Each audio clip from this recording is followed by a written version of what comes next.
Olá pessoal, bem-vindo ao canal Materialismo Militante e dando sequência ao estudo iniciado na semana passada, onde a gente discutiu o texto do Lenin, 3 fontes e 3 partes constitutivas do marxismo.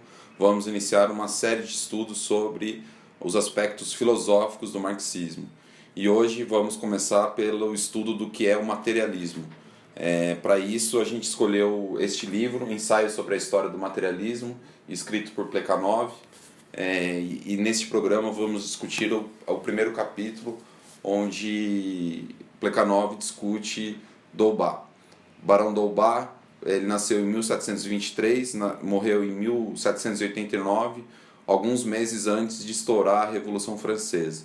Foi ele um dos colaboradores da enciclopédia organizada por Diderot e D'Alembert, traduziu cerca de 400 verbetes para a enciclopédia, e financiou, através de um salão literário, discussões entre os iluministas que prepararam o terreno para a Revolução Burguesa.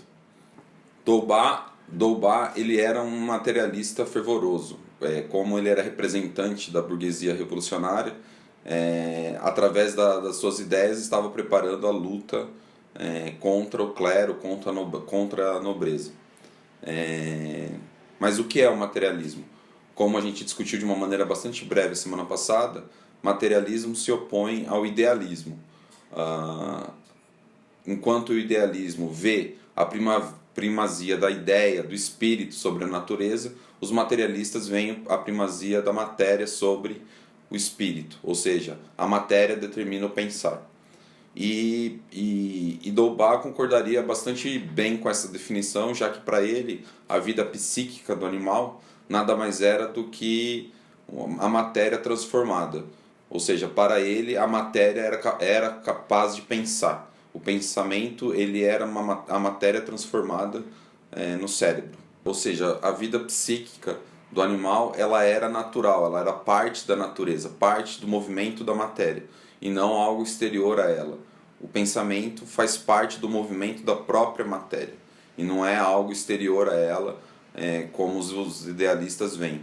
E por que os idealistas veem assim? Porque para eles a matéria, segundo a concepção deles, é algo inerte, algo morto, enquanto os materialistas veem a própria vida no movimento da matéria.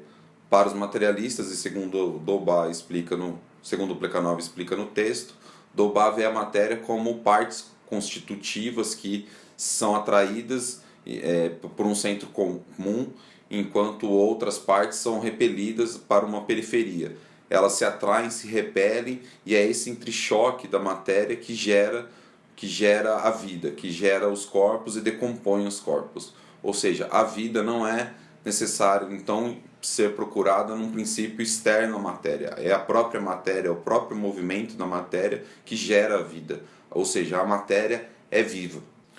O segundo ponto que Plekhanov discute e apresenta para a gente nesse texto sobre Dolbach é a sua concepção de teoria do conhecimento, que para Plekhanov antecipa muitas das questões que a filosofia moderna, principalmente em Kant, vão levantar. O que são essas questões? A questão é que para Dolbach são os nossos sentidos que é através dos nossos sentidos que conhecemos as coisas. Tudo que nós pensamos e idealizamos nada mais é do que impressões da matéria em movimento sobre o nosso cérebro. Nesse sentido, Deus, aquilo que a gente não conhece nem ver a aparência de Deus, não conhecemos nenhum dos seus aspectos, não pode existir para nós. Ou seja, para o materialismo, a gente não conhece a essência das coisas, mas a gente conhece apenas a aparência das coisas. E como de Deus não conhecemos nem a aparência, portanto, não é possível afirmar a sua existência. Nesse sentido, para os materialistas, nós só podemos conhecer certos aspectos da matéria, certas qualidades da matéria, nunca toda a matéria, nunca a sua essência. Dolbach antecipa algumas questões levantadas pelos kantianos, mas existe uma diferença bastante importante entre os kantianos e os materialistas. Os kantianos veem como perfeitamente impossível o conhecimento da coisa em si, ou seja, da natureza. Enquanto para os materialistas a gente conhece certos aspectos dessa natureza. E isso nos permite um verdadeiro conhecimento da natureza. E isso é demonstrado, segundo um exemplo dado por Plekhanov, por exemplo, como a linha de ferro. Ou seja, nós conhecemos certos aspectos da natureza, de modo que construímos uma linha de ferro, de modo que essa linha de ferro obedeça a algumas das nossas vontades previamente elaboradas. Ou seja, a coisa em si, a matéria, é transformada de uma maneira previamente planejada. De modo que o trabalho, a indústria, isso também é um argumento que Engels apresenta em outro texto, é a demonstração da capacidade do homem, da ciência humana, em conhecer a natureza. Entretanto, há uma passagem, há uma nota nesta tradução, onde o tradutor procura corrigir a ideia de Plekhanov de que os materialistas afirmam que nós conhecemos sempre apenas alguns aspectos, algumas qualidades da natureza. Para o tradutor, existe um processo histórico do não conhecer em direção ao conhecer, do não saber ao saber. Entretanto, o erro do tradutor é opor de uma maneira absoluta o processo ao parcial. Porque sempre a gente tem sempre certos conhecimentos, nunca atingimos o conhecimento total. Enquanto no século XV nós tínhamos certos conhecimentos sobre a química, hoje nós avançamos num processo histórico em direção a um conhecimento muito mais profundo, muito mais vasto sobre o mundo químico, mas não atingimos de maneira nenhuma a totalidade desse conhecimento. Então, de um ponto de vista lógico, tanto no século XV quanto hoje, nós conhecemos certos aspectos da matéria, nunca atingindo uma concepção total, nunca concluindo o conhecimento. O conhecimento é sempre um devir. O terceiro ponto discutido por Plekhanov, apresentando Dolbach, é a sua concepção de moral, que vai se opor radicalmente à moral religiosa. Segundo os materialistas franceses do século XVIII, a moral ela se baseia no interesse, mas de maneira nenhuma como os materialistas são atacados pelo mundo civilizado, pelos filisteus, pelos ricos, que afirmam que os materialistas apresentam uma moral egoísta, interesseira. Inclusive Plekhanov cita um trecho de Dolbach, onde ele afirma que fazer o bem, servir ao outro, ajudar o próximo e defender os interesses da sociedade é a base da moral, é a base da virtude. Então, por que há essa escandalização diante dos moralistas materialistas? Porque eles, ao defenderem a matéria, eles restabelecem a carne, o interesse, as paixões para todos, enquanto os ricos, por uma questão óbvia, têm o interesse de manter a concepção religiosa que joga para outra vida a satisfação dos interesses da maioria, enquanto uma minoria se esbalda nos seus banquetes e nas suas orgias alimentares de prazeres e de paixões. Então, de um ponto de vista da moral materialista, há que se satisfazer as necessidades impostas pela natureza, ou seja, comer, beber, vestir-se, morar bem, etc. e tal, para todos. O que o clero na época via o clero e a nobreza via com grande horror. E aí Plekhanov acrescenta que essa mesma balança, esse mesmo peso que foi utilizado pela burguesia na sua luta contra o clero, hoje vai ser utilizada pelo proletariado, pelos trabalhadores, para pesar o privilégio dos ricos, ou seja, da burguesia. Há um trecho bastante interessante no qual Plekhanov mostra que a dialética histórica da sociedade é o que promove, é o que transforma o interesse de uma determinada classe numa ação verdadeiramente desinteressada e de heroísmo de certos indivíduos, né? Para Dolbach, nós não nascemos como somos, nós nos tornamos o que somos. Ou seja, o processo de educação ele é fundamental. E é nisso que vai se basear o papel dos moralistas, segundo os materialistas franceses do século XVIII, que serão conhecidos como os iluministas, ou seja, a ideia deles de salvar o mundo, de libertar o mundo, seria um processo ininterrupto de educação dos indivíduos, ou seja, de corrigir os erros dos raciocínios das pessoas. E a base do vício, a base do erro, da maldade, da calamidade, estava exatamente na conformação das leis da sociedade e principalmente dos governadores. O que tinha essa tese materialista dos filósofos tinha um interesse bastante prático e imediato, ou seja, eles defendiam que deveríamos abolir todas as leis feudais e instaurar então um período de razão, de racionalidade. Como praticamente tudo para os materialistas franceses, tudo era natural. Inclusive o homem era natural, o homem inclusive tinha uma natureza humana invariável, e este era um erro bastante grave dos materialistas franceses. Eles são bastante, o Dolbach é bastante radical nessa ideia, a tal ponto em que ele afirma que um átomo deslocado na cabeça de um grande líder mudaria o destino da história. Uma digestão mal feita mudaria o destino da história, ou seja, toda a história ela era derivada do movimento da própria biologia humana, da própria natureza humana, o que aponta os limites daquela época. Um dos problemas também apontados por Plekhanov acerca dos materialistas franceses era a sua falta de concepção de evolução. Inclusive, quando o Dolbach discute a origem dos homens, ele coloca como possível que o homem teria surgido de súbito, de uma vez só. E o que é natural também, porque ele estava escrevendo em meados do século XVIII, enquanto a concepção científica sobre a origem das espécies surgiria um século depois, com Darwin. Quando Dolbach vai discutir a política e os direitos, ele também recorre à natureza. E para ele, já como um representante da burguesia, nada mais natural do que os interesses da burguesia aparecessem como naturais. E quais eram os interesses, as leis, os direitos supremos para a burguesia naquela época? A propriedade, a liberdade e a segurança. Sendo a liberdade e a segurança os meios para garantir o fim, ou seja, a propriedade.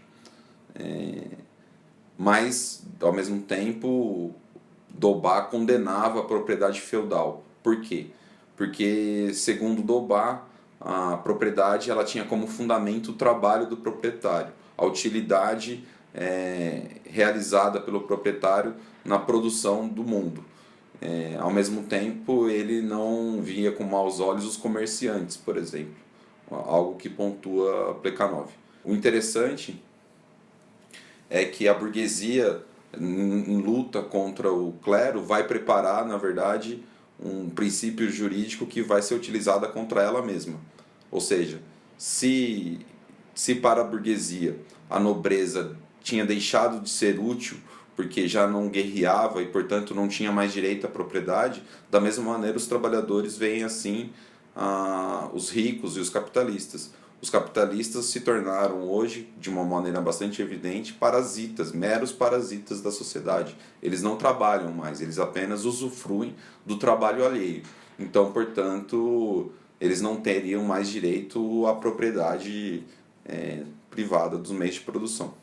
Ou seja, diz Plekhanov, chegou a hora que os trabalhadores vão utilizar da mesma balança, do mesmo peso, para medir os capitalistas de hoje, né? Com o mesmo peso com que eles mediram o clero e a nobreza no seu processo revolucionário.